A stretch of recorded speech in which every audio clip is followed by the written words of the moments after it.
Lengo la maadhimisho ya wiki ya maabara. Mheshimiwa mgeni rasmi, maadhimisho haya yanalenga kuelimisha jamii kuhusu umuhimu wa vipimo vya maabara, kuhamasisha wananchi kupima afya zao mapema, kuonesha maendeleo ya huduma za maabara pamoja na kuimarisha uhusiano kati ya watoa huduma na jamii.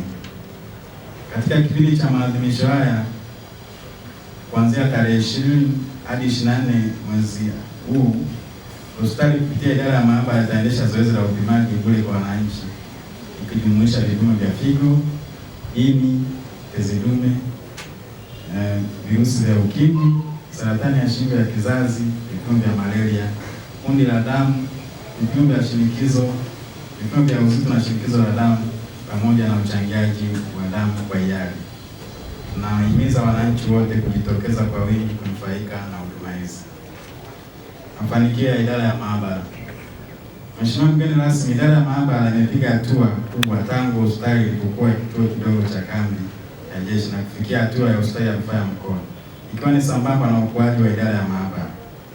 Katika ukuaji huu, idara ya maabara imepitia hatua mbalimbali za ukuaji, ikiwa ni pamoja na kuingia kwenye mchakato wa utekelezaji wa huduma zenye ubora, ambapo mwaka 2015 maabara ilipata nyota 1 na mwaka 2018 ilipata nyota 3 za ukaguzi wa ubora kupitia Wizara ya Afya na kuanza mchakato wa ithibati ya kimataifa.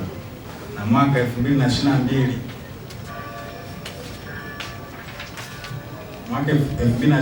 maabara ilipata ithibati ya kimataifa kutoka SADCAS ambalo ni shirika la ithibati kutoka ukanda wa kusini mwa Afrika kwa maana ya SADC.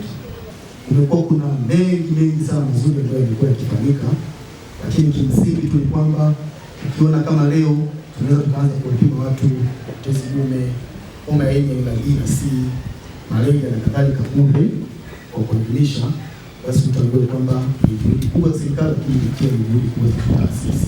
Niwapongeze kwa progress hizi ambazo mmepitia kama hospitali kuanzia mwaka 2015 kupata nyota 1, lakini 2018 kupata nyota 3 kwa upande wa utoaji wa huduma za maabara, lakini pia 2022 kupata nyota 5 kwa ithibati ile ya SADC kwa maana ya ule ukanda wa nchi za kusini mwa Afrika SADC.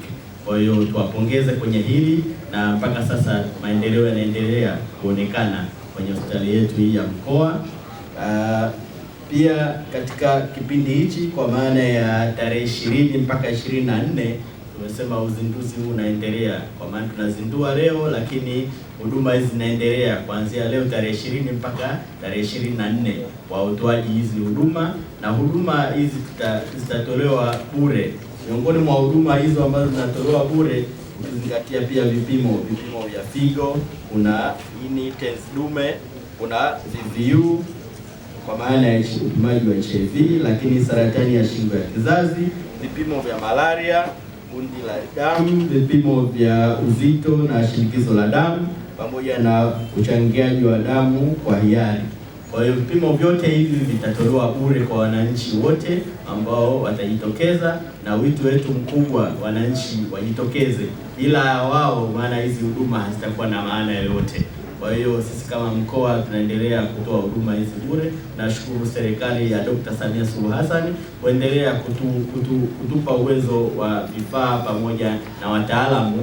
Kwa hiyo ni jukumu letu sasa kutoa huduma iliyokuwa bora. Kwa hiyo wananchi tunawaomba waendelee kujitokeza ili hizi siku tarehe 20 mpaka 24 tuendelee kutoa huduma, na wao ndio walengwa wetu wakubwa. Hatuna walengwa wengine zaidi ya wao, na kauli mbiu yetu kama inavyosema utambuzi sahihi wa vipimo kwa matibabu bora ya wagonjwa.